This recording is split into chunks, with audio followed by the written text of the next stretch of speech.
Evening, everyone. This is the Raleigh Board of Selectmen meeting for March 4th, 2019.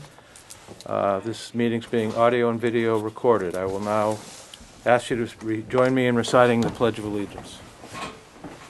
I pledge Allegiance to the flag of the United States of America and to the republic for which it stands, one nation, under God, indivisible, with liberty and justice for all.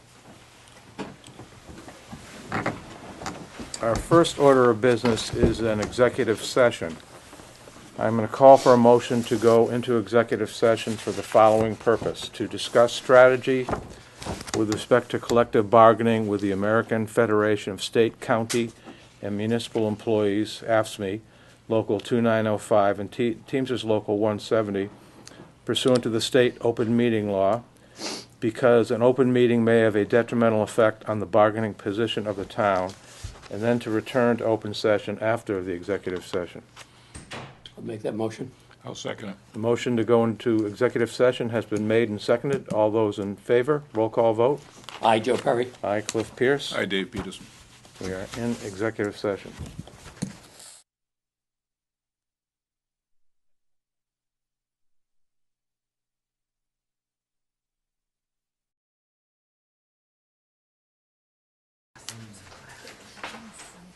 Okay, I guess we can get started. Sorry for keeping everyone waiting. Next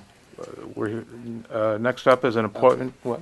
He just came up. Yeah, okay, we have an appointment now with Representative Brad Hill to discuss the Massachusetts Department of Transportation letter regarding traffic light requests. We received the letter from Mass DOT dated January 16, 2019, which said that after new traffic counts were performed, that their analysis indicated that a traffic light is warranted at the intersection of Route 1 and Glen and Central Streets, but a traffic light is not warranted for the intersection of Route 1 and Weathersfield Street. So Senator Tarr has written a letter dated February 14, 2019 to the Mass DOT Project Review Committee in support of the installation of a full traffic light at the intersection of Route 1 and Glen and Central Streets. Representative Hill is here tonight to discuss the process of getting funding for this traffic light. So, Representative Hill, I guess the next step is the Project Review Committee. Is that correct? That's right. So it goes before the Project Review Committee of the DOT,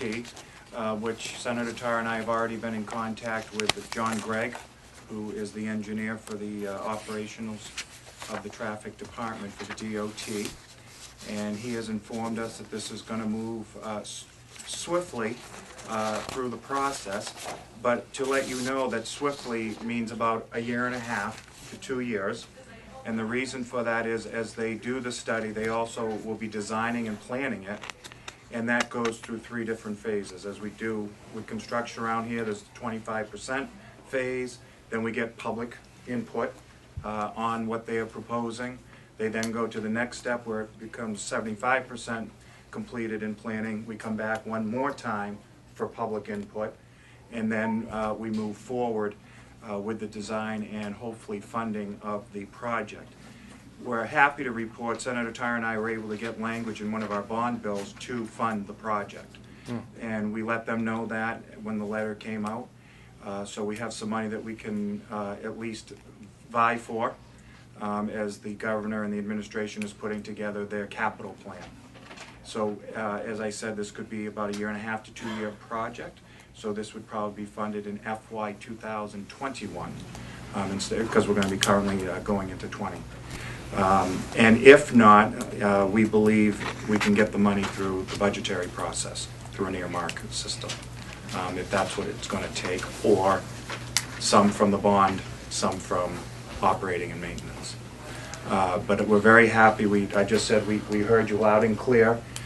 We were very concerned at what happened in the accident, which was a fatality a year and so ago. And I drive that on a regular basis myself. And it is dangerous. And we were able to convince the Mass DOT that it was dangerous. And as you saw from their letter, they too now believe that that is the case. Design and planning's gonna takes a little bit longer because we need to, as you know, we're gonna have to put in some electrical wires and things of that sort to make this happen. And as people are coming up, the sight lines have to be reviewed, and there may be some changes to that as we move forward through the design phase of this. So I wanted to just come and announce not only that the project will be moving forward, and we're going to try and expedite it as quickly as we can through the process, but we are one of a few hundred projects that the DOT is considering moving forward in the next year or two. But for the town of Rowley, I'm happy to report that this is now on the agenda to be done. And my hope is that within the 2-year period, it will be up and running. Great. As a resident that lives just off of Weathersfield, I'm very disappointed that we didn't qualify for the light at Weathersfield Right. on Route 1. That's very, very difficult for us more and more with the amount of traffic to get out of Weathersfield onto Route 1. It's very, very difficult. And it's So- more dangerous for people coming southbound on Route 1, making the turn into Weathersfield. So, which was the case in Wenham, because we're going through a similar process in downtown Wenham. They're reviewing that area as well.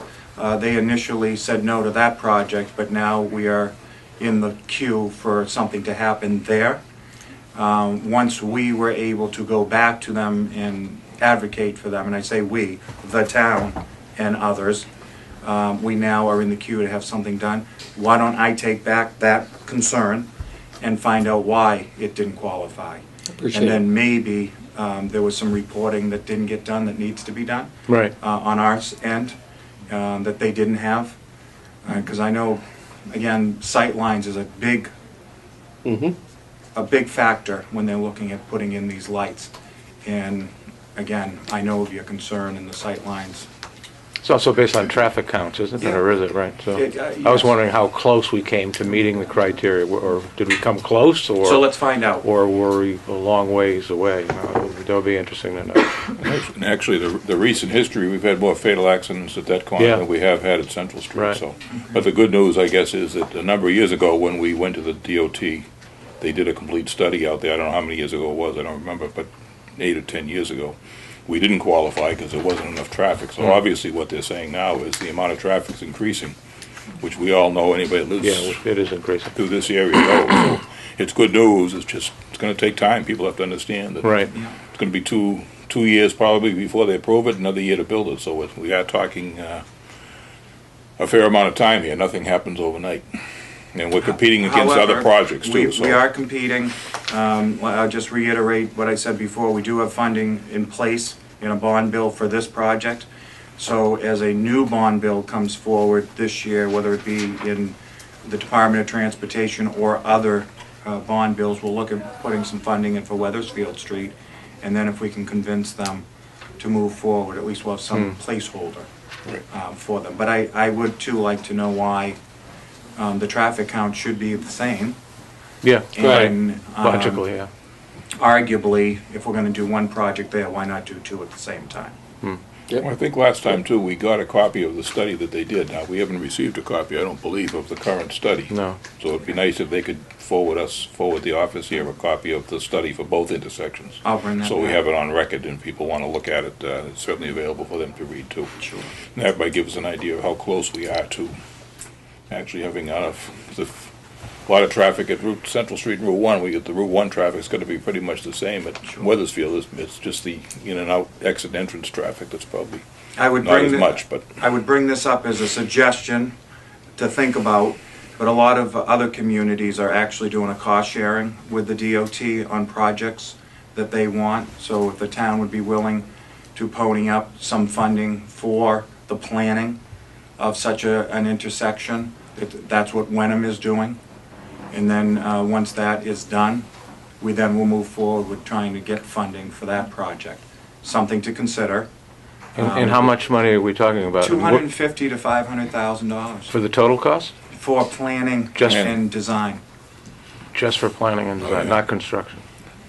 They're expensive projects as well. And the reason it's expensive in Wenham is they actually are going to be moving the road a little bit. They're going to be widening it in some instances. okay. They're going to be adding sidewalks, things of that sort, so, and repaving.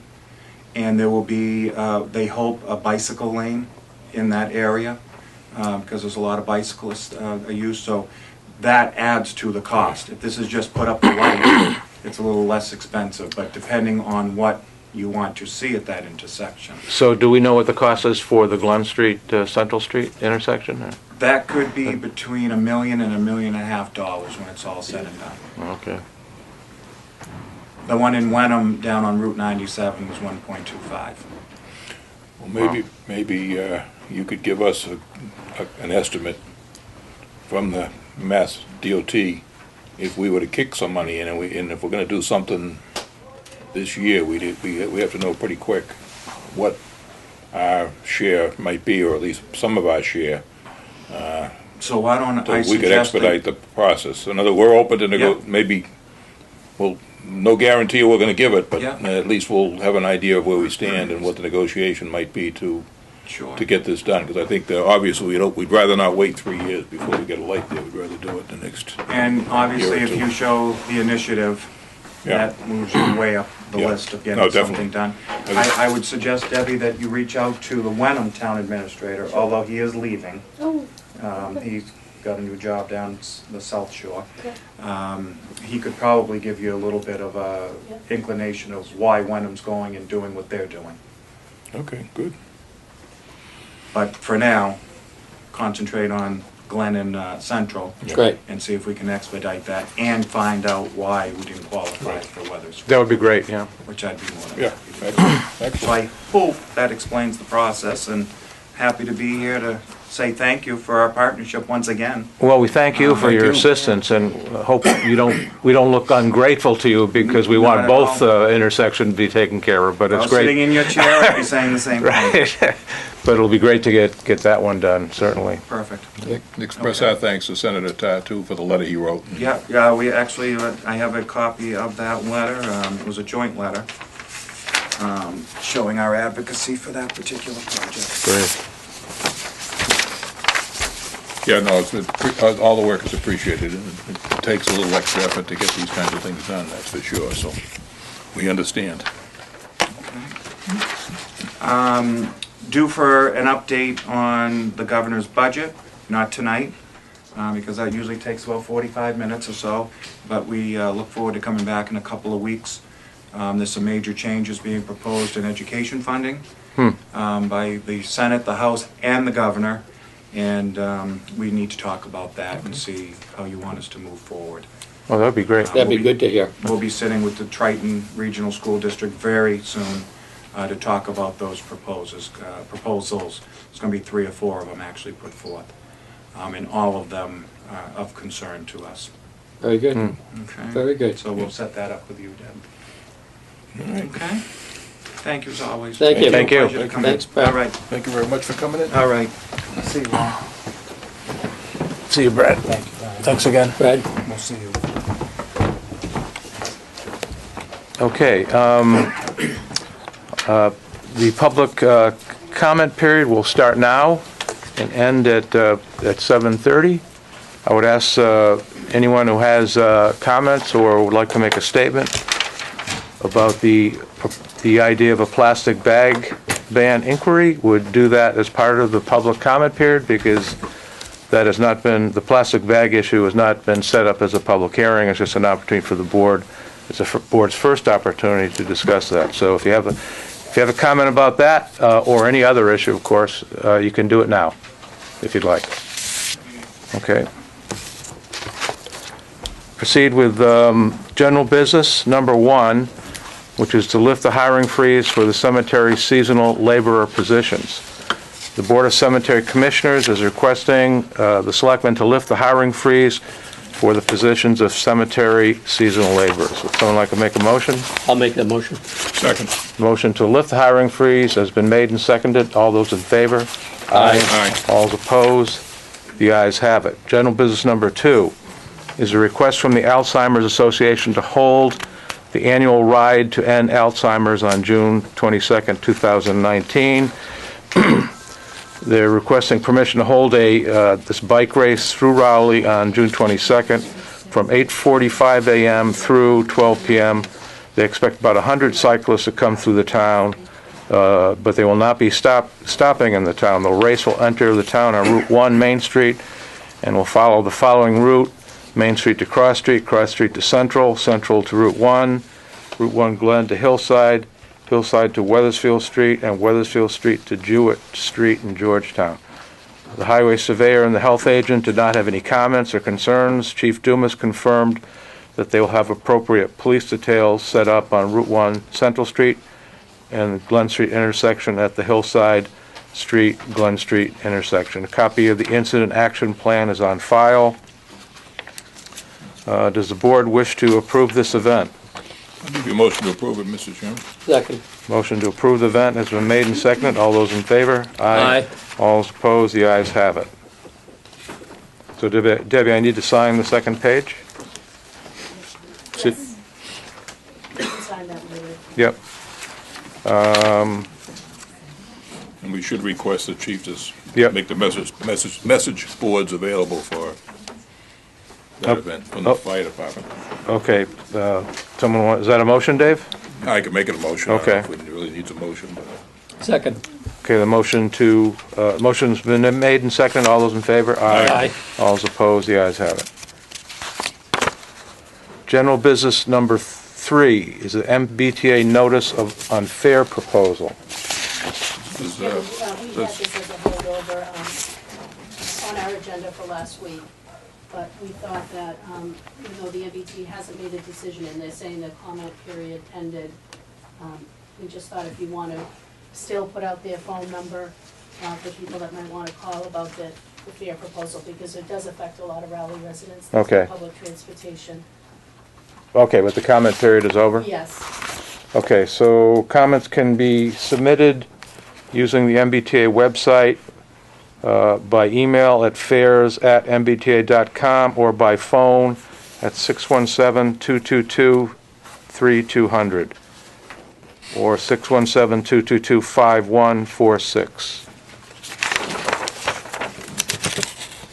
General business number 4 is a request from Police Chief Scott Dumas to appoint Juliana Paulette as per diem dispatcher. the chair's up here, ma'am, if you want to grab the seat rather than stand. You got a letter from Scott Dumas saying, "I hereby recommend the following appointment to the Police Department effective March 5th, 2019. Juliana Paulette as per diem dispatcher." Someone want- Make that motion. I'll second it. Motion to approve. The appointment has been made and seconded. All those in favor? Aye. All those opposed? The ayes have it. Ma'am, if you could just sign it. General business number 5 is a letter from Troop 15 Boy Scouts announcing that Lucas Casaletto has achieved the rank of Eagle Scout. Received a letter from George Pacenta, Scoutmaster, saying, Boy Scout Troop 15 of Rowley, Massachusetts is proud to announce that Lucas Casaletto has achieved the rank of Eagle Scout as of January 17. I understand that you have responded in the past to such achievements through some form of recognition. Any communication from you would be presented at his Eagle Award ceremony. I would appreciate any action on your part in showing support for this young man. Please send such correspondence to George Pacenta, Scoutmaster. I'll make a motion to, we usually give a proclamation or a certificate of achievement. I'll second that motion. Motion to send a proclamation has been made and seconded. All those in favor? Aye. All those opposed? The ayes have it. General business number 6 is to sign the Department of Housing and Community Development Local Initiative Program Certificate of Compliance for sale of Apartment 3C as an affordable unit at 870 Haverhill Street. This local initiative program property at 870 Haverhill Street has been sold to an eligible purchaser. In order to convey the affordable housing deed rider, the state, DHCD, requires the town to sign a compliance certificate. The certificate will be recorded at the Register of Deeds by the buyer. I'll give you a motion, Mr. Chairman, to authorize you to sign the certificate of compliance. Second. Motion to sign the certificate has been made and seconded. All those in favor? Aye. All those opposed? The ayes have it. Mr. Chairman, Sean is here too. otherwise- Pardon me? Oh, okay, you're here now. Okay, so I'll sign it now.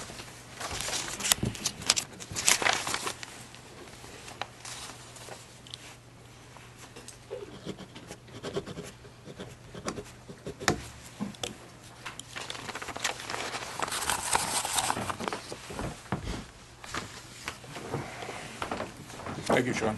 Thanks, Sean.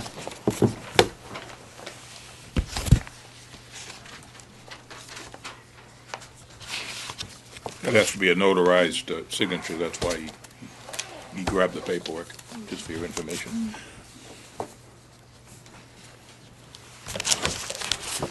Okay, I'll move to general business number one. Excuse me, new business number one, which is to discuss the State Green Communities Program. We were contacted by the State Department of Energy Resources a few weeks ago regarding the town's eligibility to participate in the Green Communities Act. Because Rowley has a municipal lighting plant, we always thought that the town was not eligible to participate in that program. However, the state has recently discovered that there is a National Grid electric customer in Rowley, so it turns out we are eligible. The Green Communities Regional Program Coordinator, Neil Duffy, recently met with staff in this office and with the town administrator last month to discuss the grant program. Thank you.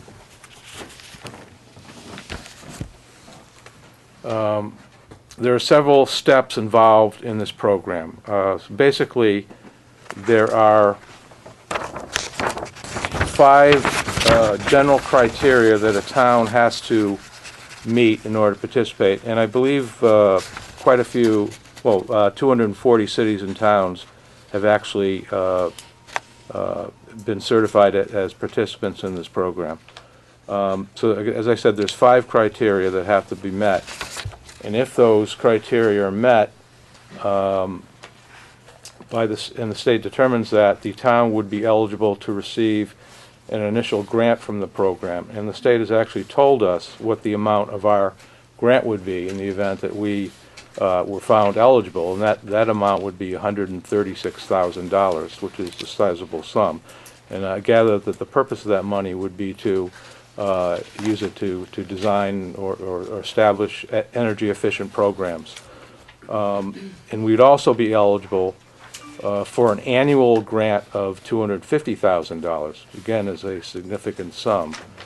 And about a week ago I saw an article in the Boston Globe about how House Speaker DeLeo was proposing to make $1 billion in funding available to cities, Massachusetts cities and towns, to pay for energy efficient projects. So it seems like this is an area where there is going to be significant state funding to for towns and cities to become more energy efficient. So I personally would hate to see Rowley miss that boat by not joining. We now know that we can qualify or apply for the grant, and I think we should move in that direction. I've looked at the criteria. As I said, there's 5 criteria. 3 of them, I think one of them we already meet. I think we've established that the town already meets it, and that's criteria number 2, to adopt an expedited application and permitting process. I think we already meet that criterion. The other one, the first one, which would be to provide as of right siting for energy or renewable alternative energy projects in some part of the town. I think that would involve a fairly straightforward zoning change, which the town could do fairly easily. Another requirement is to purchase only fuel-efficient vehicles. When you look at their description of what's required by that, it doesn't seem like that requirement would be too onerous. So I think, again, we could do that. We could satisfy that criterion. And by the way, police cruisers are exempt for that requirement, so they're not talking about police vehicles. Another criterion would be to adopt the so-called stretch code of the building code, which I know a lot of towns have already done, and it might be a good thing to do in and of itself. It would help to make new building construction in the town more energy efficient.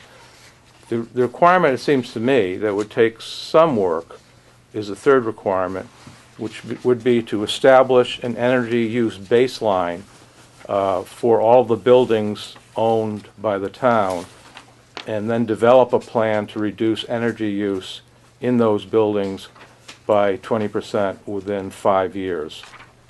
So that, I think, would require some administrative work from the town staff, which is already overstrapped. But, you know, there's a lot of money at stake, so I think we should try to do this. But we haven't had a chance to talk about this yet, so. Could we maybe, knowing this is right now, the race is on for town meeting, budgets and town meetings, so I would suggest that we take a look at this for maybe a fall town meeting. If we have to implement changes, and give us time after town meeting to give the staff and Yeah, no, I think this town meeting's out I of just question. want people to be aware that it's coming too quick now to yeah. do it for the Right. spring town meeting, but I think we should try and get it in for the fall town meeting if we can, if we want to adopt this. And, But- Mr. Chairman, Neil Duffy from the Green Communities Program would be more than happy to come in and meet with the board and actually give a very thorough presentation. Oh, that'd be a good idea. We'd like the full board to share in the presentation that Amy, Natalie, and I had. So I can schedule that for an upcoming meeting, and you can look at it as something we can work on for a future town meeting on May 6th. But Right. certainly, to try to implement that program is going to take some planning, so. Yeah, I think that would be great, so please try to schedule that. Yeah, I think in terms of the zoning changes and things of that nature, we're either talking about the fall town meeting or the spring town meeting. For that third criteria, I think work would, and that's not a zoning change, that's the administrative part. I And think, there's a lot of assistance we can get through Merrimack Valley Planning Commission. They have somebody there that has been helpful with other municipalities. oh, No, I guess the bombshell was that we can actually do this, which Yeah. we never thought we could, but they did find a National Grid customer in Raleigh, and we're eligible. okay, great. And I'll just throw this out there, that there's someone in the town who's has expertise in energy efficiency, and would like to volunteer for this project, I think that would be a great thing. Or even if you don't have a lot of expertise. I'm not putting you on the spot. You don't have to give me your answer now. I'm just throwing it out there. Contact the office. Okay, we have a 7 o'clock appointment. 7:30. 7:30 appointment, and public comment period is over with Chief Dumas. Good evening, Chief. Would you like to sit or Sit stand? up here if you want. It doesn't matter. I'll stand it. That way I didn't know there was gonna be so many people here. And it's all for my bylaw? Appreciate it. So good evening. Yeah, the reason I'm here tonight is to talk about a couple of bylaws, which one is really just an update for the house-to-house salesman bylaw, and the other one is a fingerprinting bylaw, which kind of goes hand in hand, which kind of drives part of the house-to-house bylaw. Our current bylaw, which was drafted in 1972, and it really consists of, on the house-to-house salesman aspect, that really consists of one sentence Right. that we have, talks about you have to apply to the chief of police for a permit, and then it talks about the penalty. This is something that I was never really comfortable with when I first was asked to, grant a permit for this, because there's no real mechanism that we have where we can run a background check on the people that are doing the house-to-house solicitation. We identify them, we can run their license, but unless they have, we're not supposed to be running the criminal records, through there, so we don't really have the ability through CJIS, which is a You know, it's a federal standard that we have to follow. There's a certain criteria where you can run criminal records checks on these folks. And without a bylaw in place, you know, they don't, it's not one, it doesn't get one of the exceptions. So the first thing I wanted to talk about was just to update the town bylaw.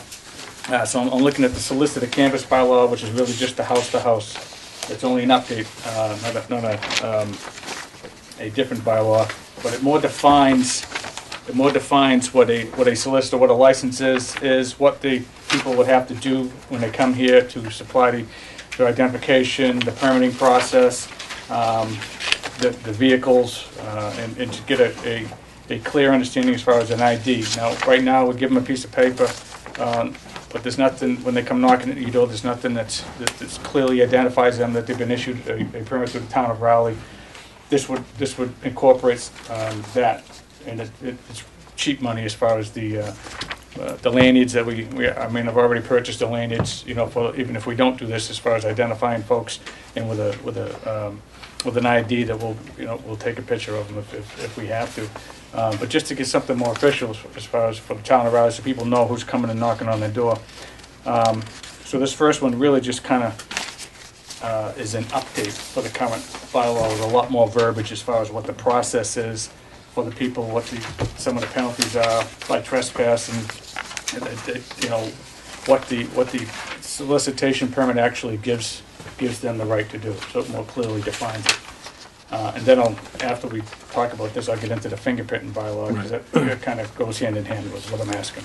Yeah, I mean, you mentioned, I think the existing house-to-house bylaws is a sentence or two long, and there's no definitions, there's no enforcement provisions, and so I think this is a big improvement on that bylaw, and I particularly like the fact that there's some due process provided to people who apply for these licenses, so that in the event that you were to deny someone a license, on the existing law, there's no appeal provided whatsoever. Under this, they'd be able to file an appeal with the Board of Selectmen, so I certainly think that's a good thing. Yes. It also gives exemptions to, you know, to those charitable, benevolent, religious, Right. political organizations, so they still have to alert my office, so I know, Right. you know, and when we get the calls, and we inevitably do. Yeah. It's, yeah, okay, we're aware of that, so-and-so. It's a much better defined and comprehensive bylaw by far than the one we have now. The one we have now is very bare bones. It is, yeah. So, My question is, if the selectmen back your decision, do they have the ability to go to court, or how does that work? Well, it doesn't mention judicial review, but that would be a question. Probably That would available. be a question of state law, so, you know, Probably available to it's probably, that's right. Probably is Probably would available. be available, Right. you know, if they wanted to push the issue, Yeah. but I'm sure if I'm making a decision based upon that, and it's backed up by the Board of Selectmen Yeah. as far as their review, this is pretty good, you know, reasons for that. right, yeah. So, So are you looking for approval to put this on the town warrant for the May meeting? I am, and I don't know the process to update a bylaw. I'm sure that, you know, you Well, we're guys- gonna send this to town council anyway, so, Yeah. yeah, but, I mean, I think you're following the right process. I mean, Right. it has to go to town meeting to be voted on, since they're not zoning bylaws, they would only require 50% approval or more, not the 2/3 approval. Yeah, so yes, that's what I'm asking. Mr. Chairman, we would need to have a motion and an article to rescind the house-to-house bylaw on the books in its entirety and replace it with this. Right. Yep. So that's the first one I'm asking Right. for. I don't know if you want to vote on that and then talk about the other one. Why don't we do both together? Okay, so the second one is the fingerprint bylaw. Now, this is brand new, and it really kind of goes, this is the bylaw that needs to be in place for me to actually run it through the CJIS system, which is the federal FBI's system. It allows me to get criminal background checks on these folks, to see who's actually knocking on our door. You know, the driver's license and identification doesn't generally tell me who they are. This formalized process in the bylaw, just talk about the house-to-house, it talks about a 7-day period that it allows the police department to take to do a background check, you know, for this, and this fingerprint goes through the the national indexing system as far as through CGIS with the FBI, so we get a very comprehensive review of who they are.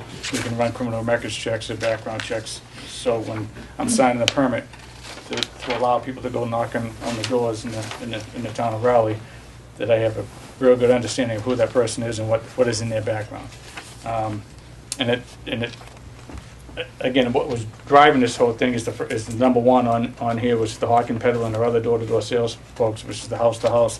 But it also incorporates other vendors down here, and this is really almost a cut and paste from Groveland's bylaw that they recently put in last year. And I looked at who they listed in here, which includes a manager of an alcoholic beverage license, the owner and operator of a public conveyance, which is, we don't have that right here as far as a public conveyance in the buses through here that it operates out of town of Raleigh. But in the event that someone were to, open up a bus company, or something, public transit, it's already in place. Secondhand dealers and articles, pawn dealers, hackney drivers, and ice cream truck vendors.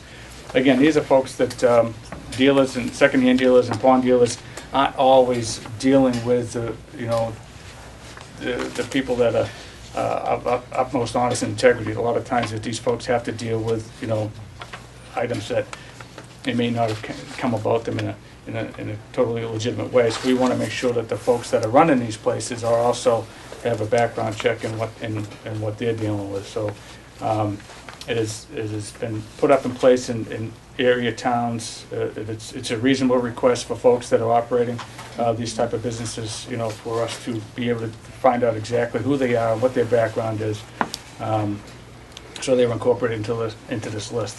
Now, this is, like I said, you certainly, if you don't want to include any of these things, you certainly have the prerogative, but this is my recommendation based upon, my review of bylaws in the town, other towns.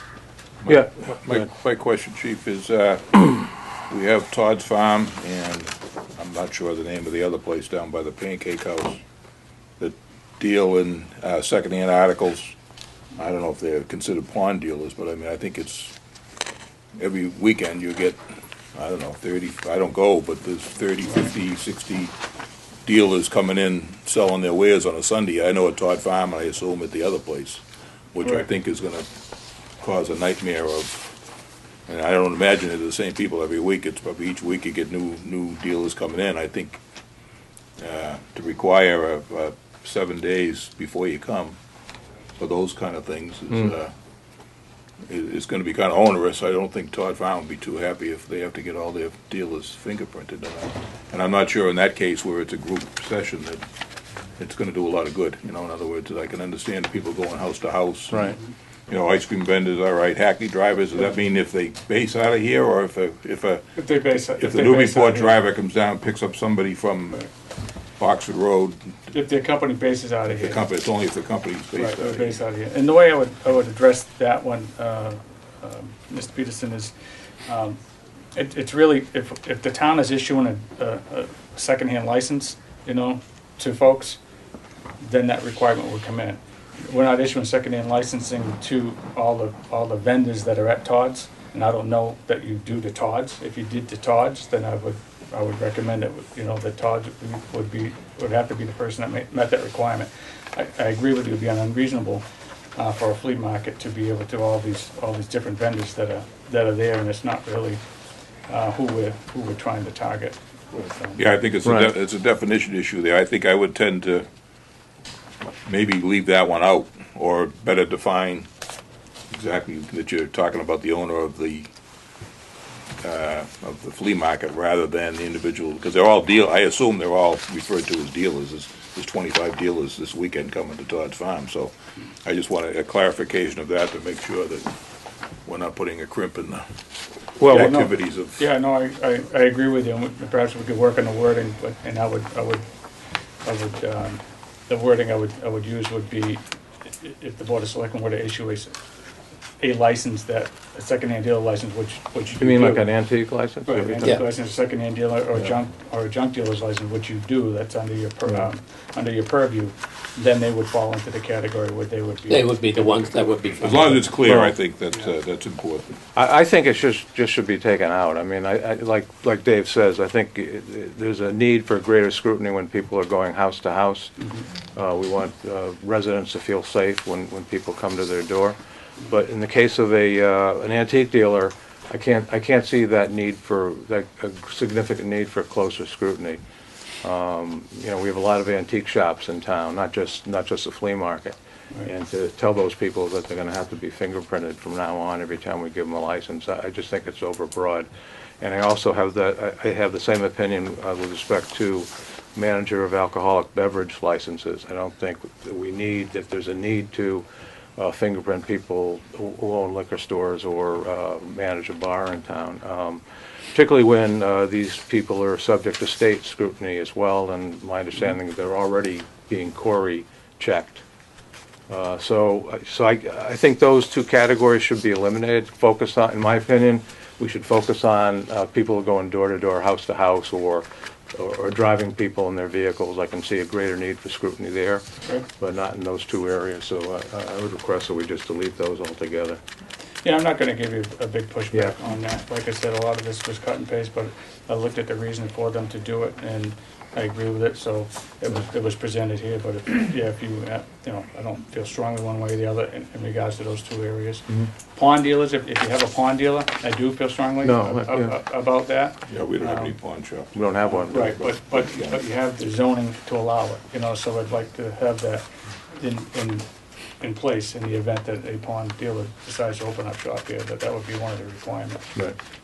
Now, ice cream truck vendors is, like, in other words, you said, like Hackney drivers, if they're based out of Newburyport, wouldn't have to do it, but if an ice cream truck vendor is based out of Newburyport, Then they wouldn't fall under, Wouldn't fall under under the it. Raleigh bylaw. that's a group that sometimes I think, from our previous law enforcement experience, can be shaky, Yeah, particularly ice cream truck vendors. I mean, they're dealing with small children. Right. right. Yeah. And I think just so it's clearly defined, I think we should be checking, you know, as if a company, ABC Ice Cream Company, is gonna be sending trucks to Raleigh, I think they should be notified that they need to have their drivers. Yeah, I mean, well, actually, Fingerprinted or the way I interpret this is that this would apply to any Hackney driver or ice cream truck that comes into the town, because there's no, it doesn't say, for example, ice cream truck vendors based in the town. It just says ice cream truck vendors, so. Yeah, I think those definitions need to be clearly It's just, defined. right, it's just a matter of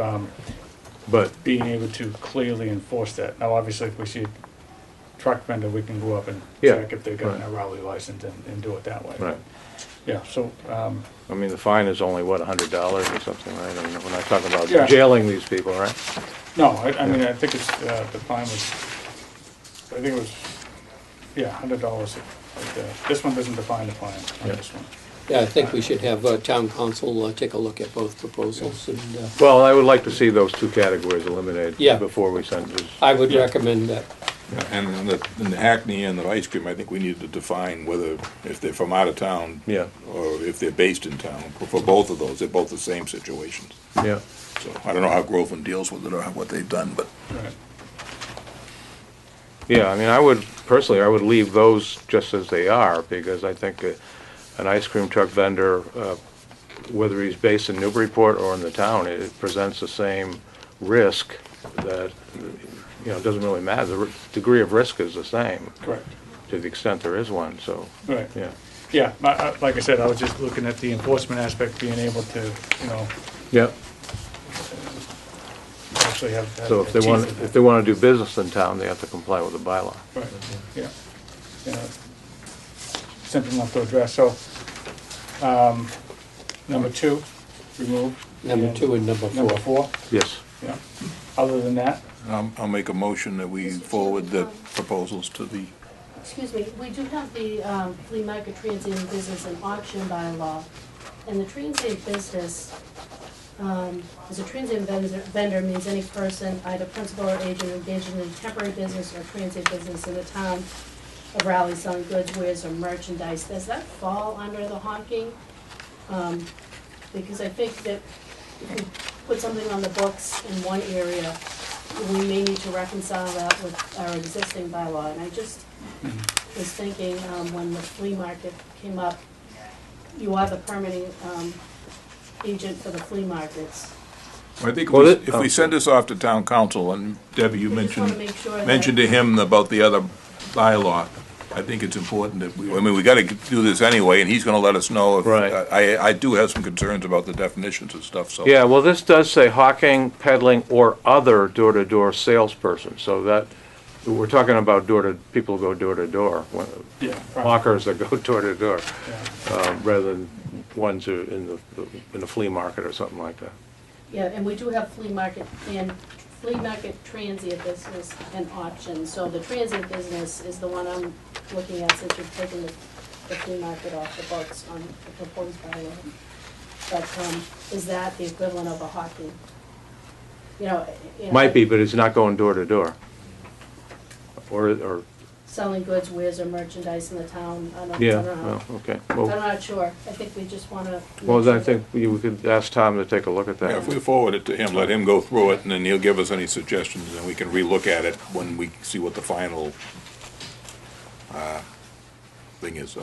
Okay, Sure. so anything else? No, We all I'm set? good. Okay, so I'll we give you need, a motion to forward it as amended to, okay. town council for review. Second. Motion to forward to town council as amended, been made and seconded, all those in favor? Aye. Aye. All those opposed? Thank you, chief. The ayes have it. Thanks, Thank you, Chief. chief. Okay, moving on to new business number 2, which is to discuss the plastic bag ban inquiry. We received a email from Nicholas Pagliarulo, and I'm guessing that's you, right? Thanks for coming. Regarding the banning the use of plastic bags. Basically, Nick was saying, hey, a lot of other towns have done this, isn't it time for Rowley to do something like this? I'm paraphrasing, not quoting. And so we've never thought about it or discussed it, so I decided to put it on the agenda. And it seems to me that this is a lot like the proposal to change the name of the Board of Selectmen. It was something that seemed an interesting idea, but we had no real basis for knowing whether it's something people in the town were in favor of or would support. So we decided to put that on the ballot in May as a non-binding referendum question to get some idea about how people felt about it. So what I like to do is the same thing, namely to put the idea of banning single-use plastic bags in town on the ballot in May as a non-binding referendum question, so we can get some idea of whether there's strong support for such a ban or whether there's a lot of opposition to such a ban. So then we could, after we get those results, we could decide whether to proceed with either not adopting a ban or adopting a ban by presenting it to the next town meeting and asking for them to approve it. So that's what my recommendation. Yeah, As a senior, I can tell you that if we were to ban plastic bags and go to the paper, I know that many times I've come out of supermarkets having a paper bag in my hands with articles, and it's raining out, and the bag just deteriorates, and my groceries go everywhere. And so we'd have to provide or come up with some alternative so that we can provide safe transportation for the goods to the person's home. Yeah, well, it's an issue of, oftentimes, I want to be careful what I say here so I don't get in trouble. Oftentimes I take my wife to the market basket. She goes in and picks up 3 or 4 items. I sit in the parking lot and saves her from getting a parking space and having to walk a long distance. And I see many people now that bring their own bags. I mean, that's become much more popular than what it was a few years ago. The canvas, I think did you have a sample of a bag there that you? Yeah, I do. This is Ipswich's. Before they proposed their ban, just to let everyone know, they Right. gave this to all the elementary school kids to And a few years back, I know Pine Grove School as a fundraiser sold bags, and I think some Market Basket probably, but it's one alternate solution and encourages people to do that. The other issue is that there was a recent article, Gloucester implemented some sort of a plastic bag ban, and Beverly instituted some sort of a plastic bag ban. And the stores in Gloucester allowed some kinds of bags, or vice versa. Beverly didn't allow any. So all the bags that go to Gloucester or Beverly, they ship to the other town because there's a difference in the way, I guess, the laws reach. We got to be very careful about what we want to do and how we want to do it. So if we do put it on the ballot, we need some people to kind of take a look at it and make a decision. But I definitely think that, I talk to people. Some people are in favor of it, some people aren't. So it's one of those decisions that, like the marijuana law, put it on the books, and if people vote in favor of it, and I'm perfectly happy to support it. If they don't, then we'll have to think twice about it. But, I think at this point, more and more people are doing it. Well, a lot of I think we should encourage people to do it A anyway. lot of towns have enacted these provisions, and I think if we decide to go forward with it, it's a good thing that there are a lot of different bylaws to look at, and we can look at a lot of them and be careful about and try to come up with a very carefully defined bylaw that would create a lot of problems. But first, I think we need to have a good indication of what people in town want. Yeah, I think it's important. Yeah, presenting it to the whole town at town Right. meeting in May will give us a good indication on whether the town is in favor of. Well, we're such talking a about the election change. ballots, Joe, right? Yeah, Election question, so Yes. that everybody gets a chance For a to vote right. make on May their 14th. Bill? Bill Town, Bennett Hill Road. I guess I have questions about the word ban, because I see a lot of plastic bags at the Market Basket and Newburyport, but yet you have to pay 10 cents for it.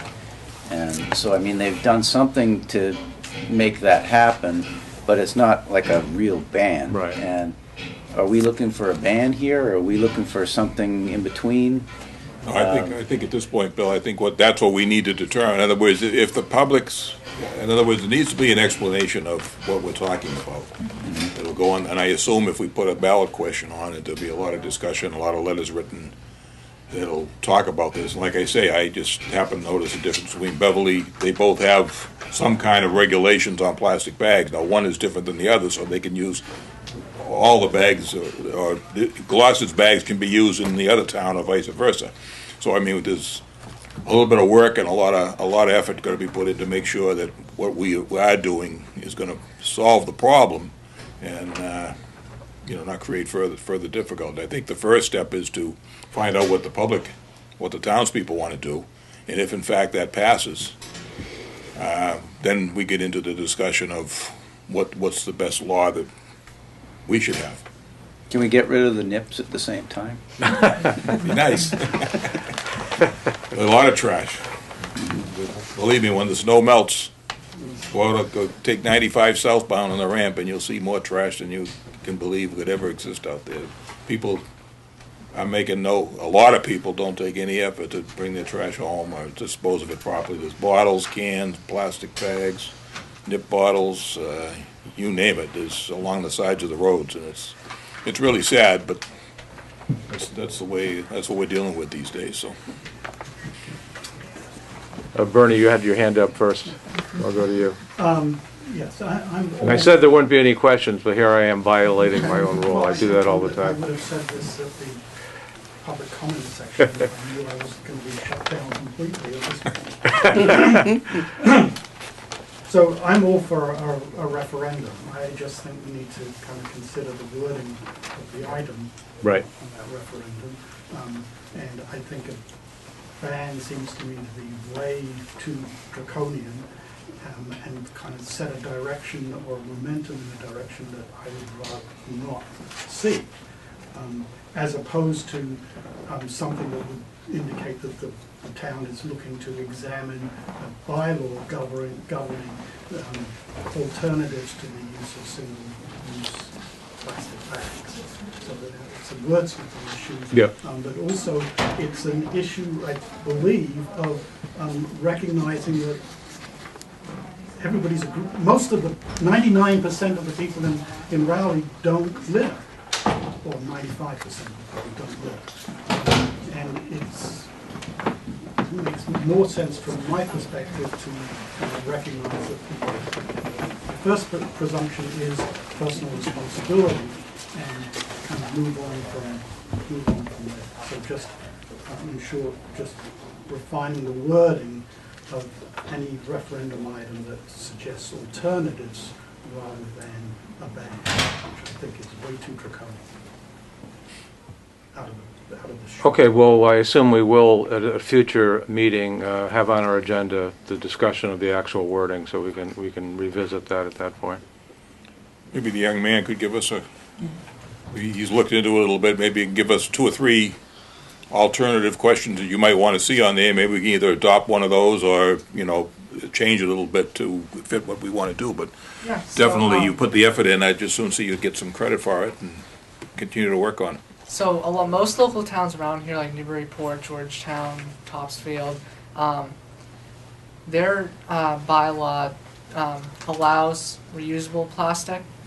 Ipswich is the only town around here that's a little bit more strict, and they're the ones that just passed. New students amended the bylaw, and now they made it so reusable plastic isn't allowed. So I think the best option would probably be to start off with allowing reusable plastic and allowing for produce bags and newspaper bags, dry cleaning bags. And the other issue too, and it's probably associated with this, and I'm not an expert in plastics, but is the use of styrofoam.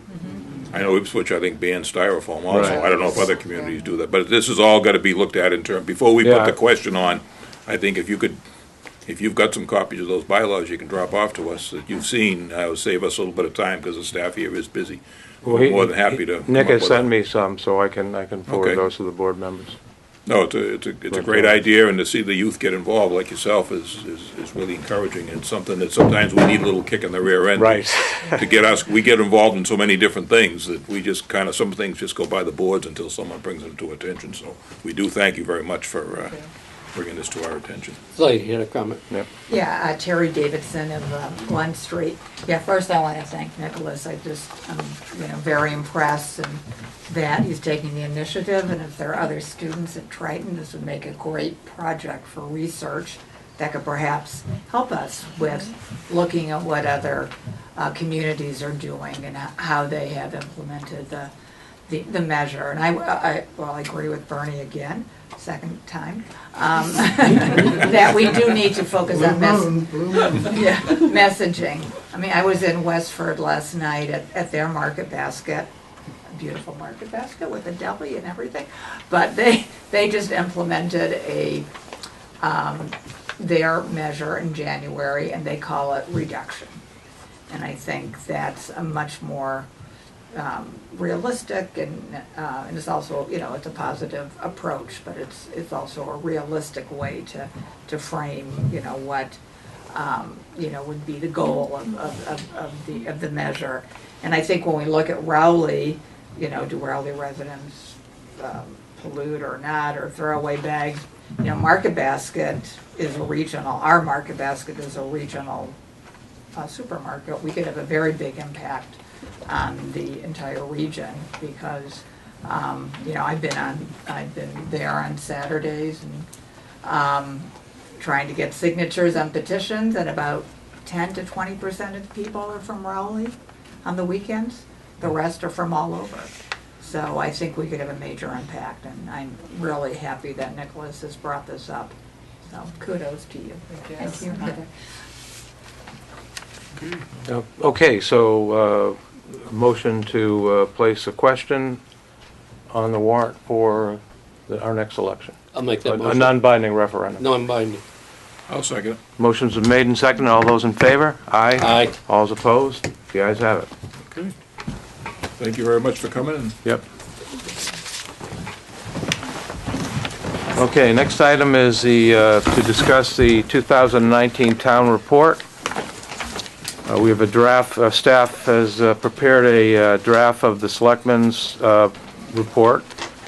Does the board have any revisions to the draft report? Also, we have to approve a cover photo for the report, and a suggestion has been made by the office that we could have a photograph of the completed all-purpose room at the Pine Grove School. Work on the room was completed in 2018. Does the board wish to use a picture of the all-purpose room on the town report cover?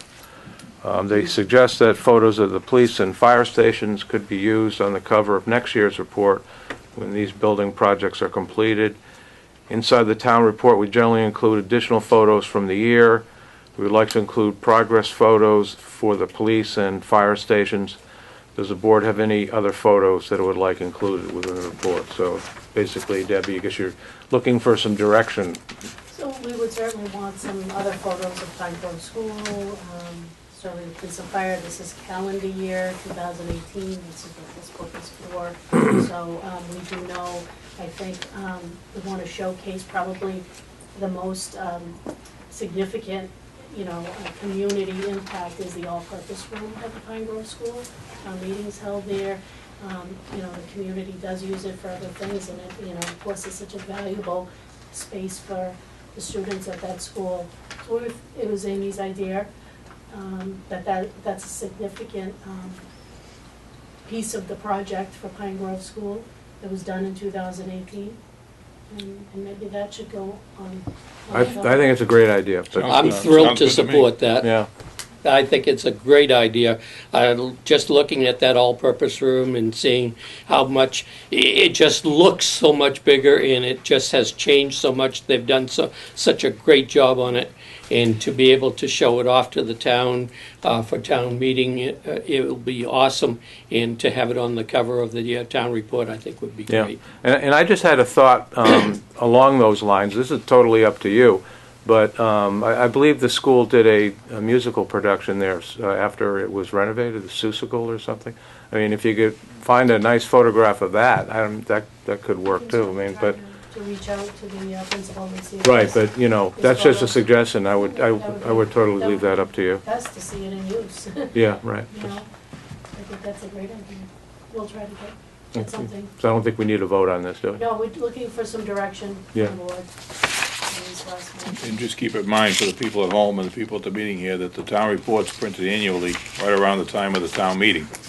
We print up some copies, hard copies, but it also is put on the town website, so that at one time we used to distribute copies to every household, and 3/4 of them ended up in the trash. So now we only print a limited number of hard copies, but it is readily available on the website. I would encourage people to go ahead and go in and look and see.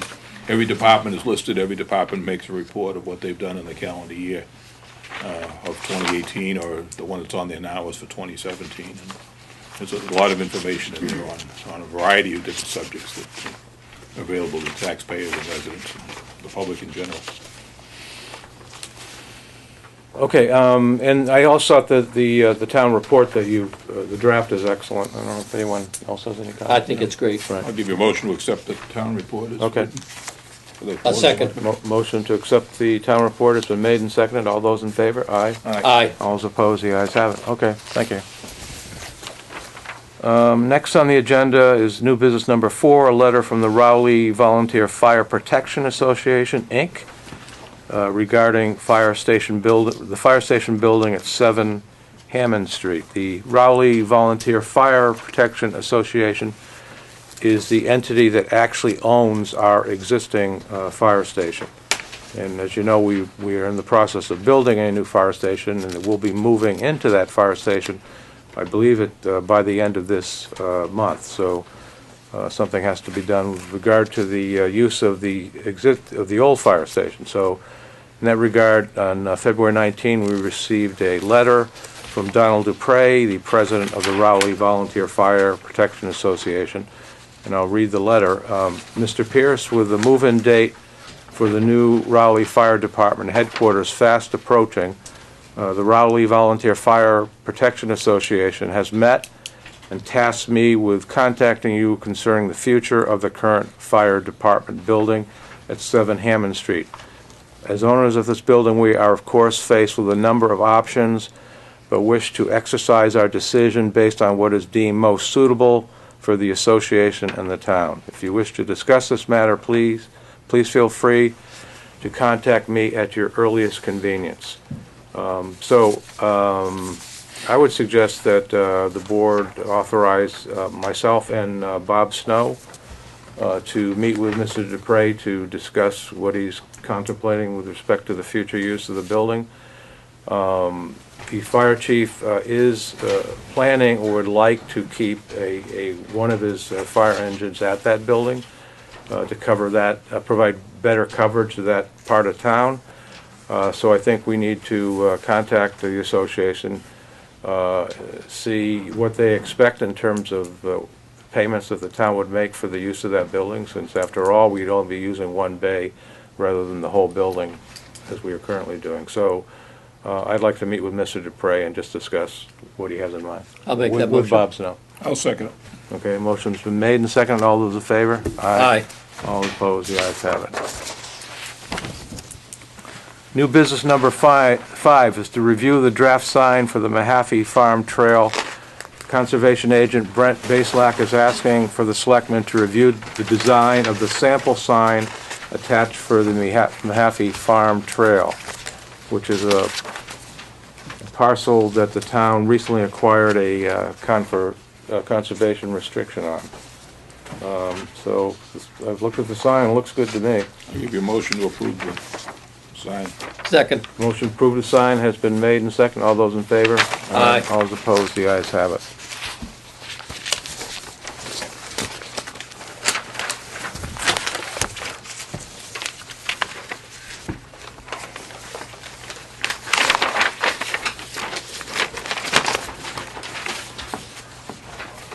New business number 6, to review the zoning board of appeals variance application filed by Paul Voorhees at 491 Main Street for a proposed subdivision in the floodplain district. This is a proposal to develop a 2-lot subdivision off of Main Street.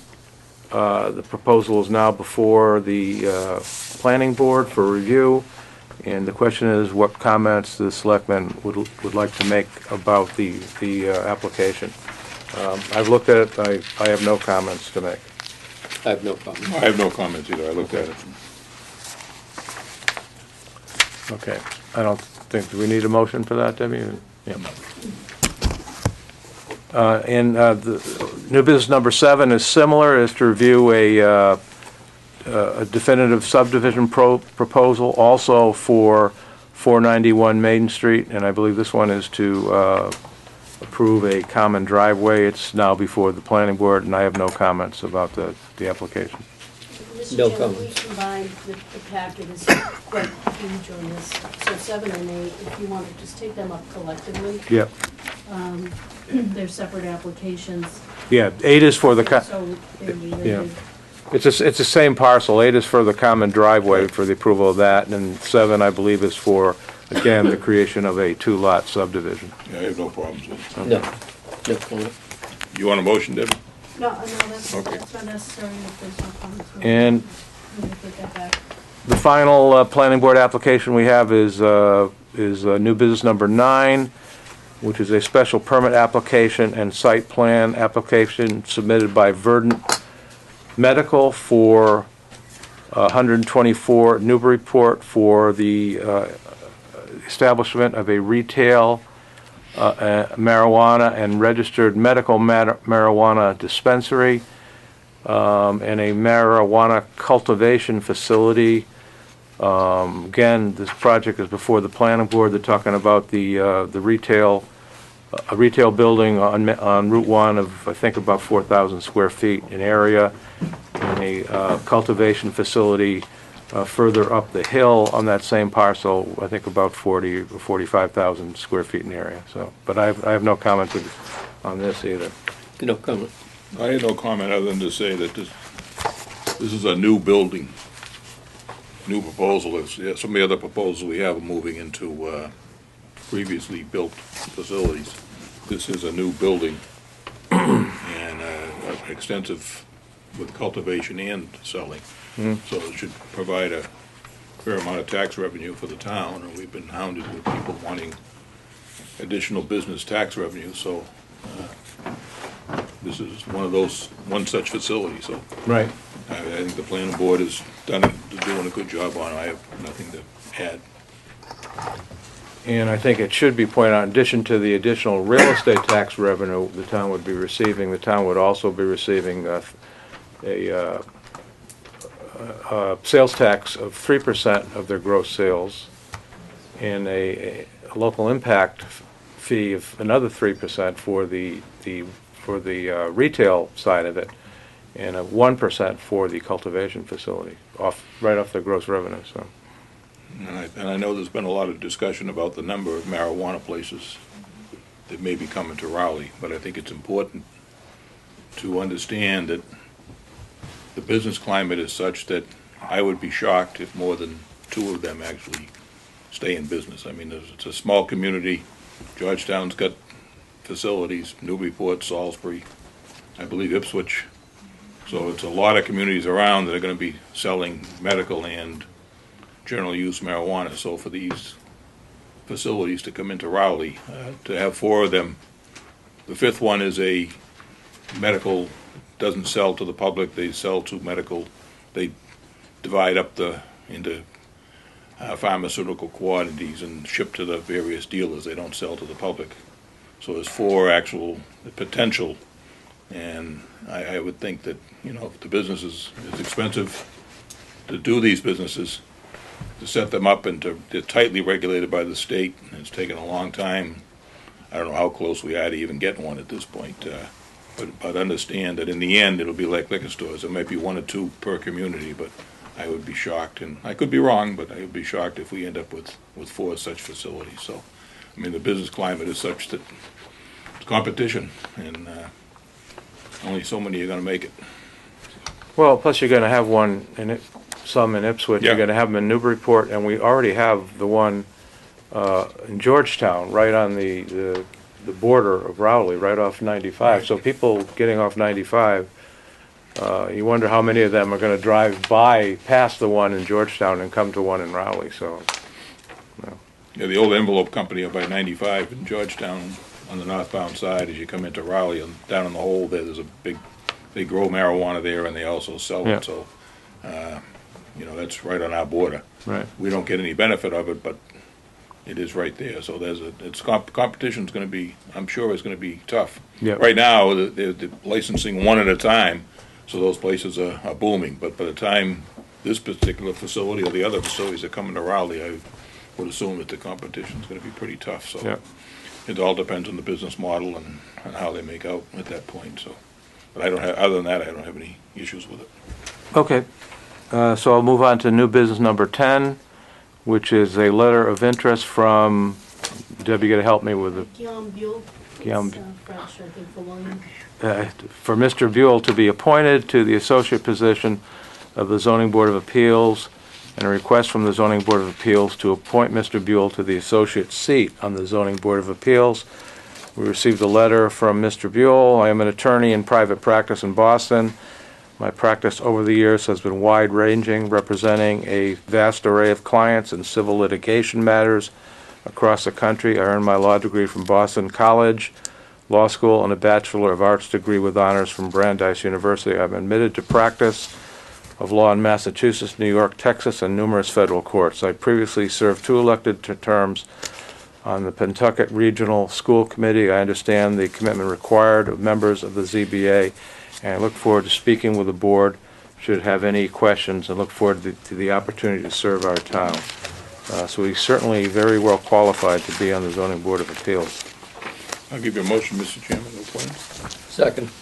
Motion to appoint Mr. Buell has been made and seconded. All those in favor? Aye. Aye. Those opposed? The ayes have it. New business number 11, to discuss FY20 Maya Health Benefits Trust Insurance Premium. We have good news to report this year on the employee health insurance premium. Maya has increased the rates by only 0.91%, so it's less than 1%.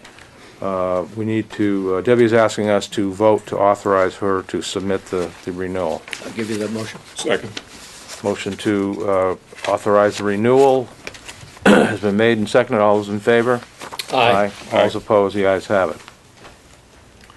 it. New business number 12, to discuss the Class 3 dealer's license and auto auction license issued to Michael Bontos for 164 Boxford Road.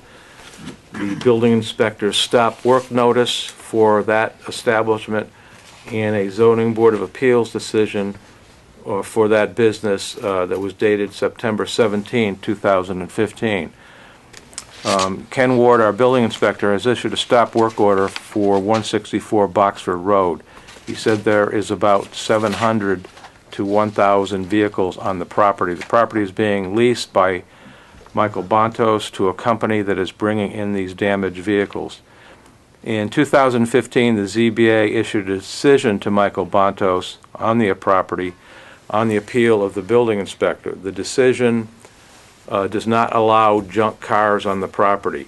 It also, I believe, does not allow sales of automobiles on the property. The Board of Selectmen, Frank Marchigiani, and I were not aware of the ZBA decision. The Selectmen should consider rescinding the Class 111 dealer's license and auto auction license that the Selectmen previously issued to Mr. Bontos. It seems to me that the current use of the property is not consistent with the Zoning Board of Appeals decision, and we didn't know that at the time that we issued the auto auction license. So I think the appropriate action is to rescind the license because it's not in conformance with zoning. The only thing I'm not entirely clear with is whether that requires the board to hold a public hearing on the proposed decision. So I would like to continue this to allow Debbie to consult with town council as to what measures we actually have to follow before taking any action.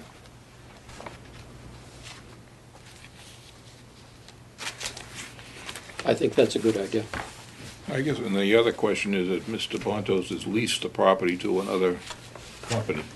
So should the license, if there's such a license issued, should it be to Mr. Bontos as the owner of the property, or should it be issued to whoever is leasing the property as operating the business? So I'm not sure how that legally stands either. So Jim, and it needs to be it's a license to conduct an activity, so the license should be to, that has the business that is selling, the Class 3 dealer's license, selling these junk cars. Not usually, if there's two business operating at that location, then there should be two, but as the current zoning stands, neither is allowed. I know we had lots of complaints about people bringing flatbeds, bringing in cars day after day, hour after hour to that location. Once Mr. Ward issued the cease and desist, we now have the trucks hour after hour removing vehicles from that property. So, I'm not sure what's going on up there, but I think we need to get a clear delineation so we can take the right action, because obviously what is going on up there is not what the town has authorized. Okay, Bernie, sorry, I'm not going to be allowing public questions on this particular item. Peter? I represent Mr. Bontos, and if you were going to allow public comment, I would like to comment. I will take a brief comment for you if you want to make it. The special permit issued recently by the Board of Appeals in 2015 had conditions associated with the special permit. That does not change the underlying non-conforming use that the property has always been used for. I disagree with Mr. Ward when he says the town has forbidden a certain use. He made the zoning board made the use of the special permit conditioned on those conditions. It hasn't changed the underlying non-conforming use. And there's case law on that thought, which if we do have a public hearing, I can present. Okay, thank you. Yeah, I think we need a clear definition from our attorney. Right. And he can always contact you, but I think that's definitely the way Yep. we should do. Okay, so a motion to refer this to Tom Mullen. I'll give you the motion. Second. Okay, the motion's been made and seconded. All those in favor? Aye. Aye. All those opposed? The ayes have it. Okay. Okay. Thank you for coming in. Yeah, thanks. Next, moving on to old business. Old business number 1 is the FY20 Triton budget update, and I don't think there really is anything to update. The numbers are the same as the last meeting.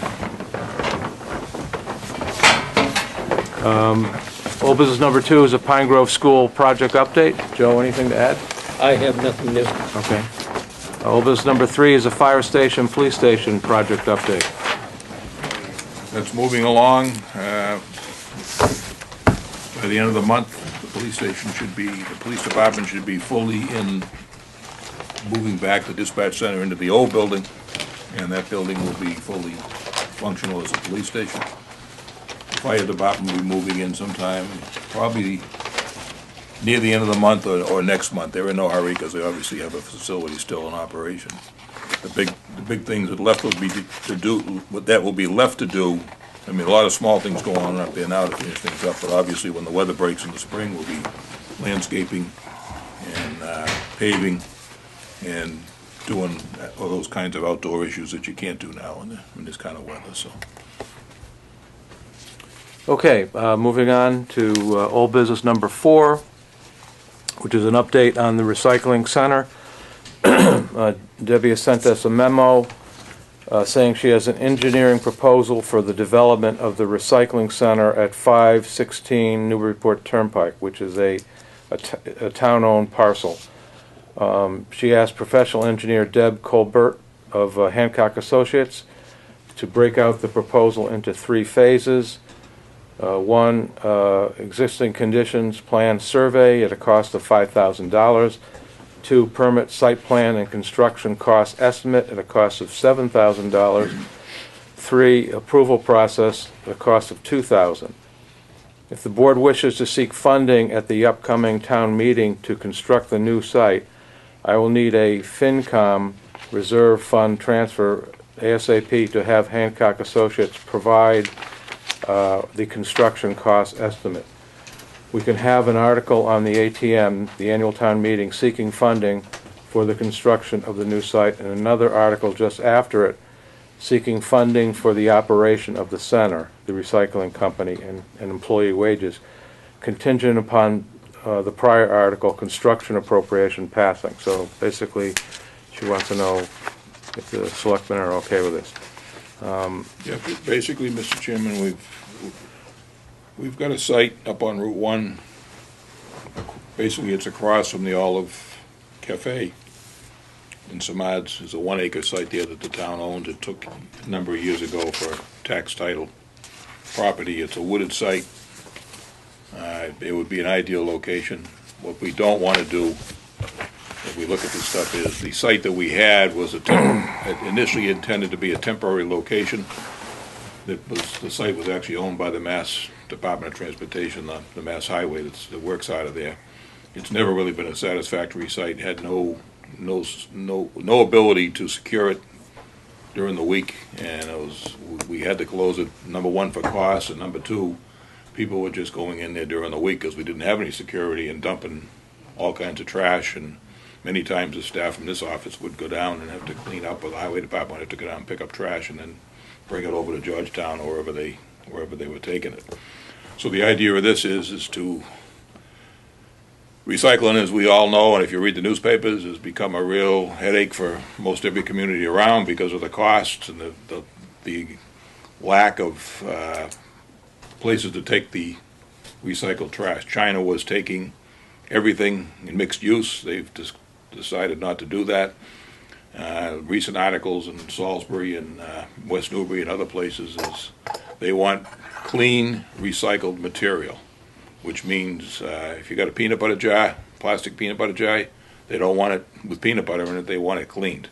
Or glass jars or any of these things. If it's not clean, the recycling companies aren't going to take it, which means we're going to have probably 2 attendants up there when the site is open, because when it gets tied up with one person, someone else is doing something they're not supposed to be doing. So what we're trying to do here is, we know people are interested in it, we're interested in it. I think all of us have recycled since the start. We want to do is get a site that's not a temporary site, it'll be a permanent site, it'll be fenced.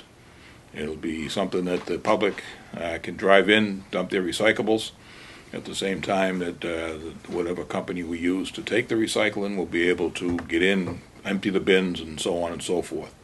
And we need, like I say, probably to have 2 people during the hours that the site is open. It's going to be expensive to develop the site, and this, what we're voting on tonight to authorize, was going to tell us how much it's going to cost to develop the site. And it includes fencing, probably pavement, at least for part of the site, and land costs and entrances and cutting trees down and so on and so forth on that 1 acre site. The second part of the process will be to develop a cost estimate from the recycling vendors. At this point, it's Mellow and what's the other? JRM, which was doing ours before, and let us know what their regulations are if they're going to pick up our recycling, and what their costs are going to be. And the costs have skyrocketed compared to that's why we had to close it down in December, because they were up in the price and we just don't have the funds to do that. So if the townspeople want to recycle, they're going to know at the Springtown meeting what the development costs are for the site and what the operating costs will be for the next fiscal year, an estimate anyway, so that they can get an idea if it's worth recycling, or if it's better off taking it over to Mellows in Georgetown or up to Newbury and recycling one of those sites that are already set up. So we want to look at it and get a good estimate of what the costs are going to be, so everybody understands what those costs are, and we'll see if we have money to develop the site and budgetary funds to conduct recycling for the next fiscal year. This just addressed one very important issue, that we can secure the site on Route 1. Yeah, right, which is an improvement. But there were a lot of reasons for our decision to terminate the recycling at the old facility. One was cost, and the other was the fact that, related to that, the as you say, Dave, the recycling industry had been thrown into turmoil. As far as I can determine, it's still in turmoil. And in fact, when I did try to do some research on this recently in the internet, and I came up with accounts of recycled materials, that what's now happening is the recycled materials are not being recycled. They're going to landfills and incinerators. To me, it makes absolutely no sense to recycle if the stuff is not going to be recycled. And I kind of think that we're moving too fast on this, that maybe we should take a year off and wait and see what the market is like a year from now before we even think about spending a lot of money to develop that site. And we know it's going to be a lot of money, because these things are just very expensive. To me, it doesn't make much sense to go ahead with developing a new recycling center until we know that the costs are reasonable and that the stuff is actually going to be recycled and not just dumped in some landfill. I mean, I have no problem with spending the $12,000 to come up with a construction cost estimate. I think that could be put up for a vote at town meeting. That would be a reasonable thing to do. But I'd rather see us delay any action on actually developing the land at least for a year, just to see what happens with the market. And it wouldn't be 12,000 for the cost estimate. For the construction cost, it would be about 7,000. Yeah. For that, just to give us an idea of what it would cost. Right. Site work, paving, curb cut, fence, all those kinds of things. But we do have to know that the prevailing wage rates fluctuate, usually upwards. Mm-hmm. And that's labor is the biggest part of this construction. But so even if we do have a valid quote, it could possibly change by some inflation factor if we want to look at it next year.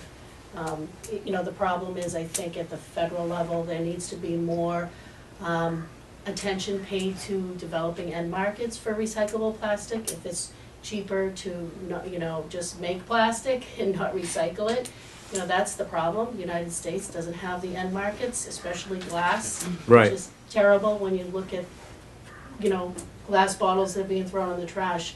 They used to be sent to North Carolina and actually used for pavement. No one's taking glass at all. So I think, I think if. Yeah, that was told to us by our own hauler. I can't remember his Yeah. name, but I remember him saying that the And, glass is not recycled. The vendor we use, JRM, invested huge amounts of money in their facility. They used to give tours to school children Yeah.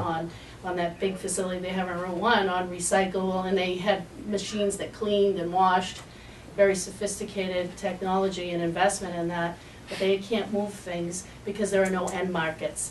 So maybe if the federal government had some, regulations and started pushing for stuff to be a certain portion of every piece of plastic is recyclable, that would trigger a big market change. Right. And then there is technology that I think that, people are looking at to try to do something and make recycling easier and more cost, favorable. So there's a lot of things going on right now, but I think the federal government needs to step in at some point and get some direction on that. Mhm. I would agree with you, Mr. Chairman. I think, I would like to see us ask for the 7,000 to see the cost of development. And I think maybe, if the cost is something, I think we need to discuss it.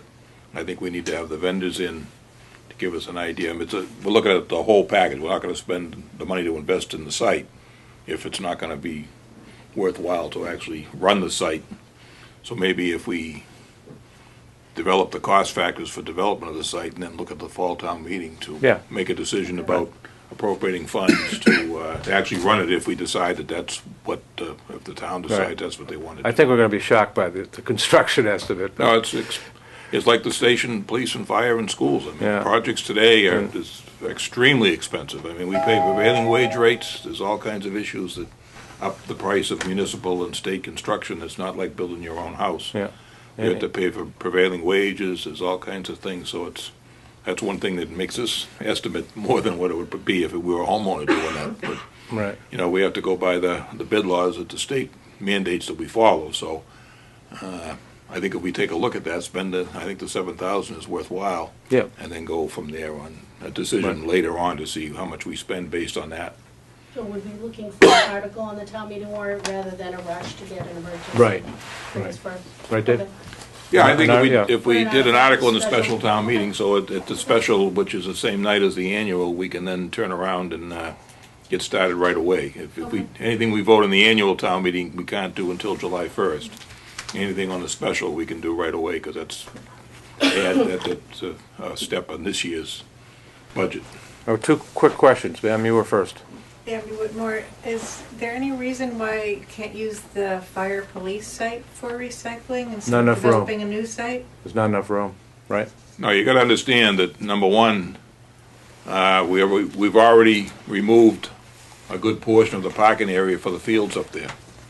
And to add anything else to that site, we'd have to take another half acre or so to build a recycling center and fence it and so on and so forth. And we're already putting limits on the parking up there, and the parking is a real issue.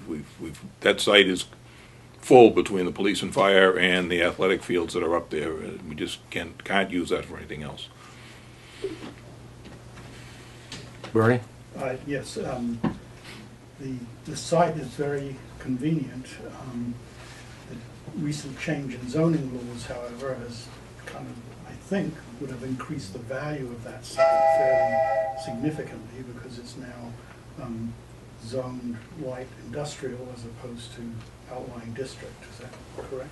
Well, I believe that will be rezoned, but it's a town-owned parcel, so the town has, we can do whatever we want to the parcel. I mean, But the opportunity cost associated with assigning it to a recycling center or town use as opposed to. yeah, I mean, you may. We should consider the market valuation of that piece of property. We may have increased the market value. I don't really know that, but that's a good point. Okay. So I guess the motion would be to put the construction cost estimate on the, Seek an appropriation for the town meeting warrant. approximately For the special $7,000. town meeting. Yeah. I'll make that motion. And Debbie, you mentioned paving. I think we should get an estimate, that the estimate should include paving. Yeah, I did ask for that, and we can also, I know there was some discussion on the merits of paving versus Right. gravel. We can when it goes out to bid for construction, have an alternate Yeah, for some other type of compact surface if we don't want. It should be at least partially paved, Yeah. and then where the dumpsters are, how they set the dumpsters up if we do it will be an issue unto itself, I'm sure. right, But, yeah, so it will include, okay, they'll do whatever we want okay. on that. I'll second that motion. Okay, motion's been made and seconded. All those in favor? Aye. All those opposed? The ayes have it. Mr. Chairman, could I ask Debbie Egan a question about the annual town meeting warrant, about the community preservation? Are we gonna have articles? I know that I have a budget article, the annual budget article has been submitted for the ATM. But there are no, I don't know, I have not received anything at this point thank you. that I can recall. Is the special town meeting warrant open? It opened today. Okay. Okay, budgets. First, we have the town moderator budget, who is asking for a 0% increase. Guess we have no problem with that. I'll recuse myself, Okay. Mr. Chairman, because it's my wife's the moderator. And we can't approve it. We can't approve it, even though it's 0%.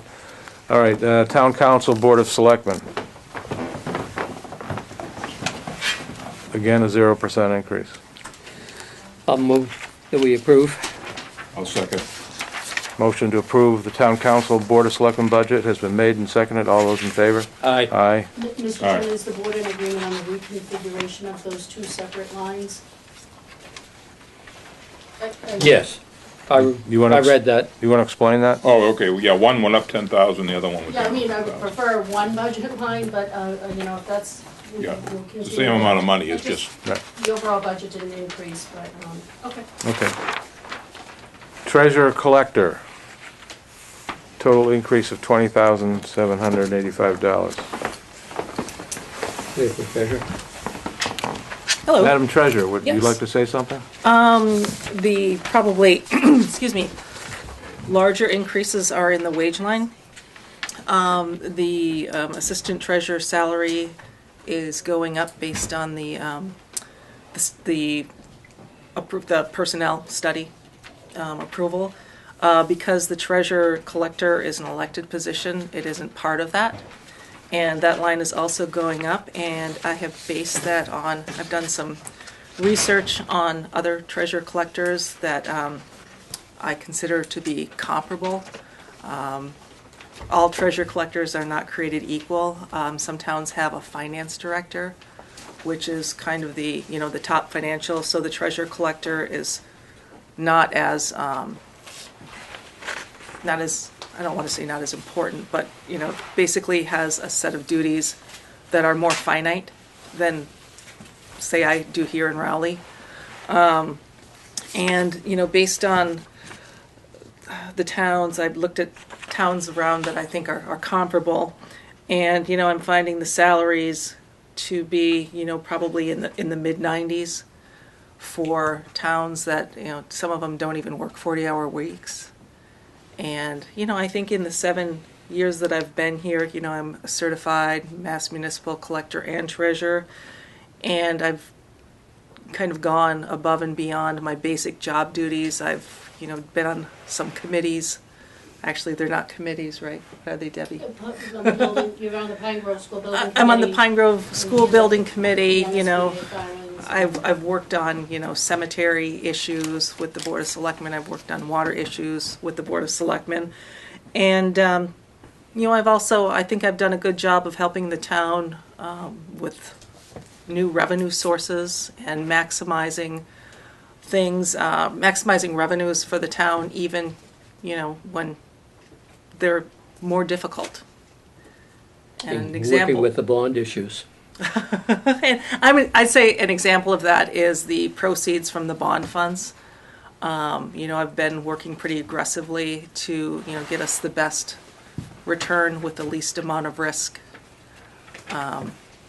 Even though it's harder, it's more cumbersome. And in previous years, there's just been no money. And so, I appreciate all the work that you do with the MSBA no, on thank the you. part of the town too. Well, are we approving the treasurer's increase tonight, or is that going to be done at some other time? No, if the board wants to take that up at another time, we're working on budgets now. This is That's kind of why- like a placeholder, isn't it? Is that what we're talking about? Well, it has to be approved by town meeting because it's an elected position. Oh, okay. If the board wants to give a recommendation, that's fine, but the elected piece of that budget is under chapter 41-108, and so that has to be presented outside of any other salary line in the budget. But the rest of the budget, I would appreciate if the board would, approve that so we can move forward. The other positions and things like that fall under the personnel system and the expenses. So you're asking us to approve the other items, not the treasurer's Yes, salary? if the and we'll- selectmen take no position on the salary, that's their prerogative, but this budget is still before you. There are other budget lines within the treasurer's department that I need some direction on, so as I pull together the budget for the town, I know that I have. Are you recommending the 15% increase for the treasurer? I think it's warranted. I think the selectmen do have to consider it is an elected position, but I certainly know what the going rate is for professional financial people, and the treasurer's responsible for the checkbook of the town of Raleigh. The assistant treasurer under state law is appointed by the Board of Selectmen to act in the absence of the treasurer. That's how important that position is. It's a bonded position under state law. And I know in terms of my ability to lead the budget process in the town, the current treasurer, Karen Summit, is an outstanding financial person to have working with me and the team that I have, and always goes above and beyond. So I certainly would recommend that for her in that position. Mr. Chairman, I preface my remarks with an absolute commendation for the current treasurer. I mean, she works hard, she's here every day. I'm involved with a lot of projects here in town, and she does a wonderful job. She's very knowledgeable. She deserves a raise. My only concern is, and I think it's more for the public, or for the citizens, the taxpayers, is to understand that this is an elected position. We've been very fortunate that the last two treasurers have been very well qualified. They've worked in the office prior, they've developed all kinds of knowledge, and been very beneficial for the town. The first time I ran for selectman in 1991, we had a treasurer who was incompetent, and myself and the finance committee chairman at that time began an investigation, and that treasurer did resign because they were not qualified for the position. And what scares me is with a $91,000 salary, that if in fact the current treasurer leaves that position, the only qualification as an elected position is that you're a registered voter. So anybody with qualifications or having no qualifications, it isn't just the treasurer, it's the town clerk, the highway surveyor, and a couple of times in the past few years we've tried to make this an appointed position whereby you could require certain degrees, certain requirements, so on and so forth. So just keep in mind that this Mr. Summit does and I congratulate you, and I hate to sit here and I hate to sit here. I'm going to approve. As far as I'm concerned, you're worth that. My concern is that in the future, if and when you leave that position, that who knows who we're going to get qualified or not qualified for a $91,000 salary, or even now you're making $79,000. That's it's a lot of money for somebody that just got a manual job that says, oh wait a minute, I could be the town treasurer for. And it's not just that; it's the highway surveyor, it's the town clerk. They're all three positions, and over the years we've tried to make them appointed so we could have some qualifications and so on and so forth. And more communities all the time are making these positions appointed rather than elected because of the critical knowledge. Raleigh today is not the same Raleigh that I was first elected on the Board of Selectmen in the early 90s, 1990s, so just keeping that in mind. But I thoroughly support her request for the raise, but I just keep in mind that we're kind of starting to reach a point where we're boxing ourselves in, and I would recommend that at some point next year or whatever, before she leaves office, that we have another referendum on making that an appointed position, because I think we can get burnt. And Joe knows, and we all know, that with the amount of work she does with the bonds, and she does the same thing with the police and fire and the schools and just, you know, the myriad of duties that position requires, the expert knowledge of, and dealing with bond companies and being bonded. If we get someone in that position that has no idea what they're doing, we're in trouble.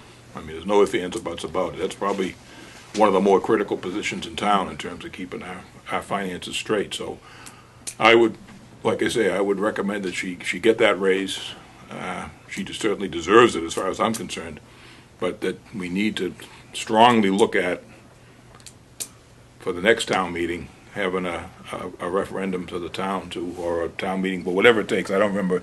I think it requires a vote at the ballot box, but that we look at making that appointed position at the next time that, you know, we're not going to boot her out, obviously, but we can word it in such a way that when either her next election or something, it becomes appointed. We tried to do that I think we tried to do that a few years back, Yes, and it got we turned did. down. Half of it passed. 50% there, Yeah. 50%. Well, we tried it with the highway. We tried it quite a ways back with the treasurer, and it didn't pass. Then we tried it a few years ago with the highway surveyor and the tree warden. The tree warden passed, so that's appointed. Right. But they kept the highway surveyor as an elected official. So Right. these are positions that are so critical these days. And then, like I say, this is not the Raleigh that we lived in 20 years ago, or 30 years ago, or 40 years ago.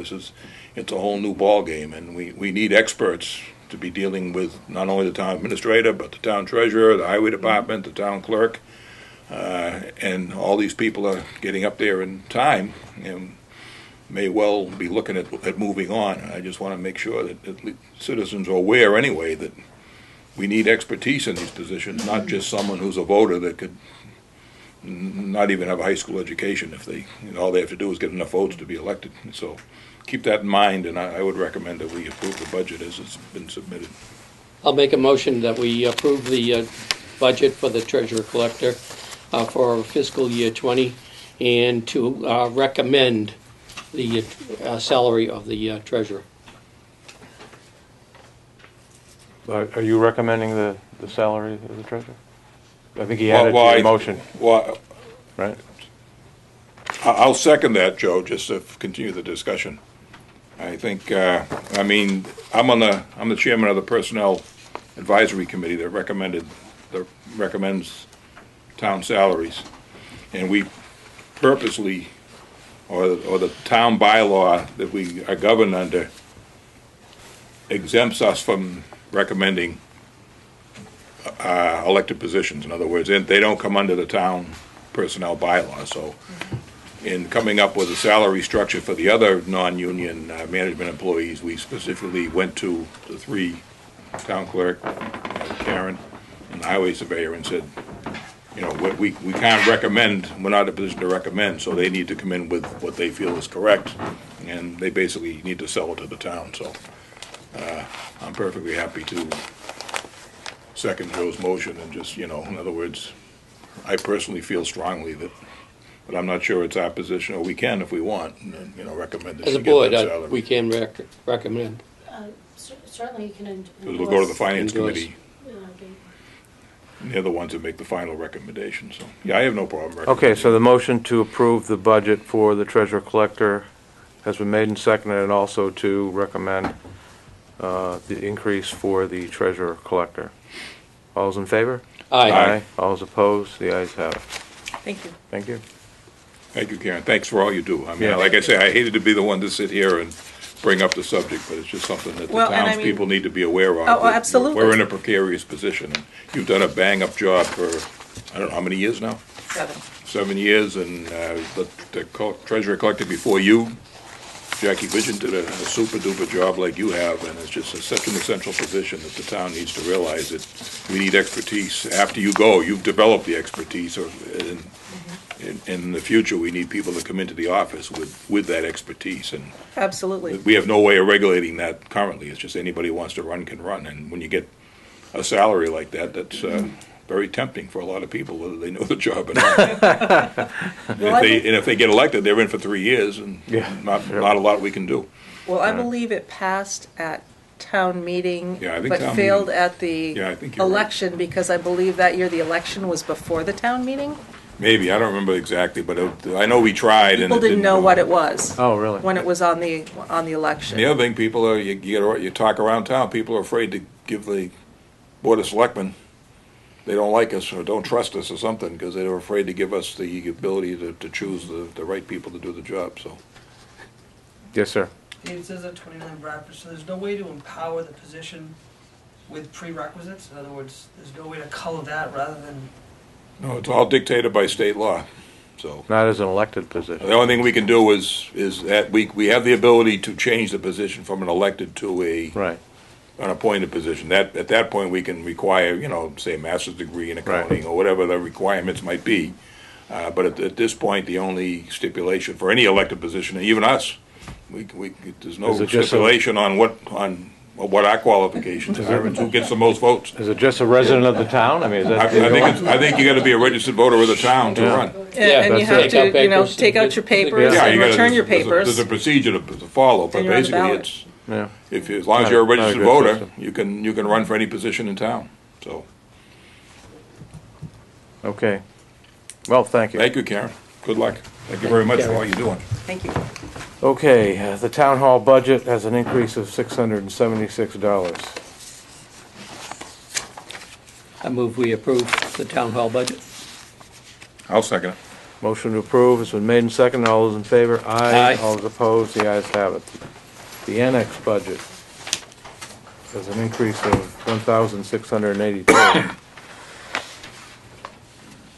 in the expense category.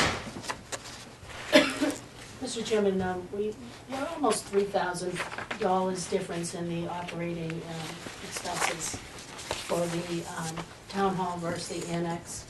And we're really stressed at the annex expenses. The natural gas costs have been, Excuse me.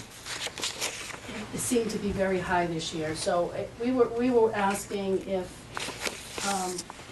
we could get the annex expense budget in line with the town hall expense budget, and that would be about almost $1,700 increase, $1,682, excluding the fact that we had to replace that water line at the annex. We also had to do that for a town hall.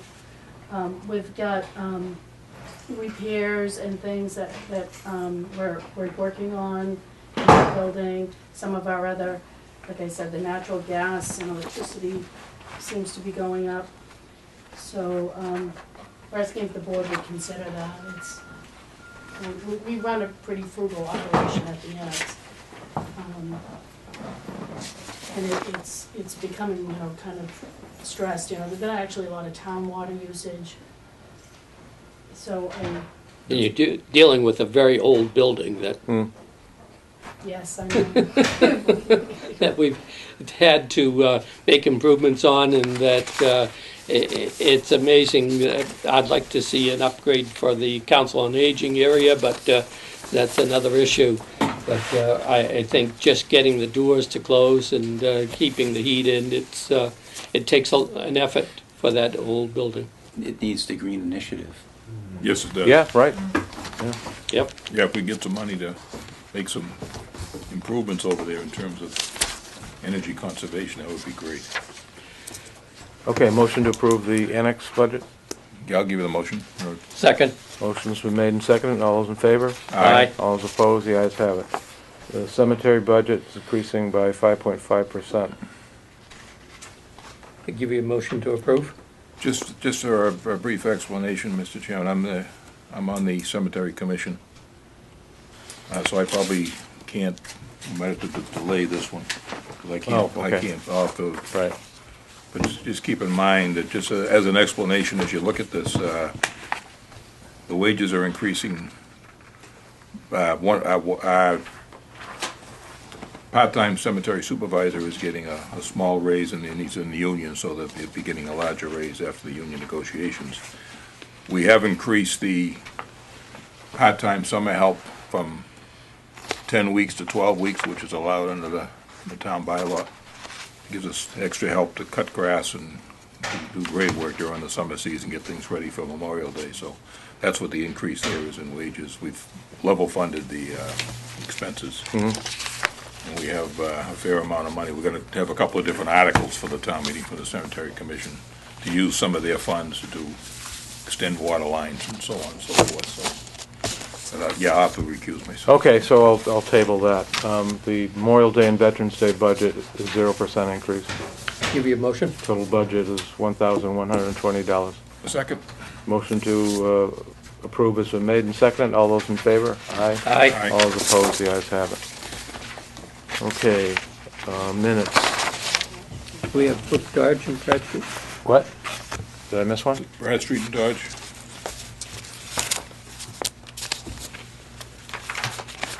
Oh, okay. I don't know how I missed it. Brad Street and Dodge Properties. On this one, Mr. Chairman, what the town administrator has done is we've had two separate line items for Brad Street property for $1,000 and Dodge reservation property for $10,000. The idea being that if we don't anticipate certain expenses, but may well be some where we own both properties. So what the town administrator has done is she's going to divide them into one line. Combine it. Brad Street and Dodge properties for $8,000, which is a reduction of $3,000 from the other two. And that gives us money that's available for repairs, et cetera, that we may need. It also gives us the ability that if we run into a major situation, we can go to the Finance Committee if that line gets depleted and get an emergency transfer, so. Okay. Motion to approve? Motion. Second. Motion to approve Brad Street and Dodge Properties budget has been made and seconded. All those in favor? Aye. All those opposed, the ayes have it. Is that it for the budgets? Yep. Minutes.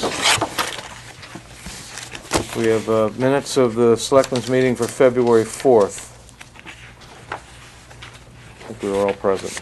Yeah, I'll give you a motion, Mr. Chairman. Second. Motion's been made and seconded. All those in favor? Aye. Aye. Aye. All those opposed, the ayes have it. I'll give you a motion for February 11th, 2019. Everyone was there. Second, Joe? Second.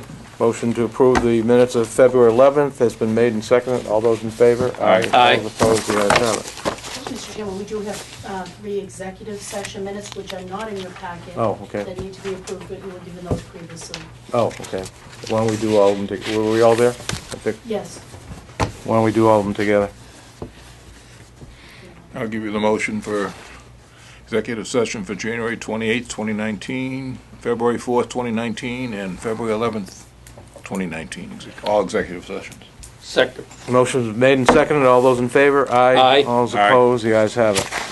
Oh, finally, announcements. The town has the following vacancies: Agricultural Commission Associate, Cultural Council, Zoning Board of Appeals Associate, 2 seats, and Deputy Shellfish Constables, 2 positions. For more information on these positions, please contact the Selectmen's office at 948-2372. The following offices are on the May 14, 2019 annual town election ballot. Board of Selectmen, 2 seats for 3-year terms. Constable, 1 seat for a 3-year term. Board of Assessors, 1 seat for a 3-year term. Planning Board, 1 seat for a 5-year term. Housing Authority, 1 seat for a 5-year term. Municipal Light Board, 1 1-year unexpired term. Municipal Light Board, 1 seat for a 3-year term. Municipal Water Board, 1 seat for a 3-year term. Cemetery Commission, 1 seat for a 3-year term. Shellfish Commission, 1 seat for a 3-year term. Trustees of the Public Library, 1 seat for 1-year unexpired term. And then there's 1 seat for a 2-year unexpired term. And finally, for the Trustees of Public Library, 3 seats for 3-year terms. Triton Regional School Committee, Newbury member, 1 seat for a 3-year term. Rowley member, 1 seat for a 3-year term. Salisbury member, 1 seat for a 3-year term. Salisbury member, 1 member unexpired term. For information on the election and for deadlines to take out and submit nomination papers, please contact the town clerk's office at 948-2081. The Rowley Food Pantry is in need of donations. Donations can be left at the Rowley Public Library. The food pantry is open on Tuesdays from 10 a.m. to 12 p.m. and on Thursdays from 5:30 to 7. Joe wants to say something. Before we adjourn, we're always trying to encourage somebody to take advantage of these openings in town.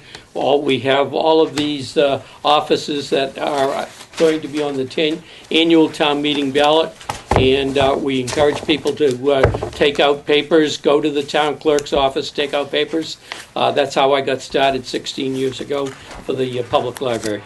I think there's still about 2.5 weeks left that you can take out papers, and then they have to be turned in, I think, by the 26th of March. So anybody interested, by all means. Motion to adjourn. Second. Motion to adjourn has been made and seconded. All those in favor, aye. Aye. All those opposed, the ayes have it. Good.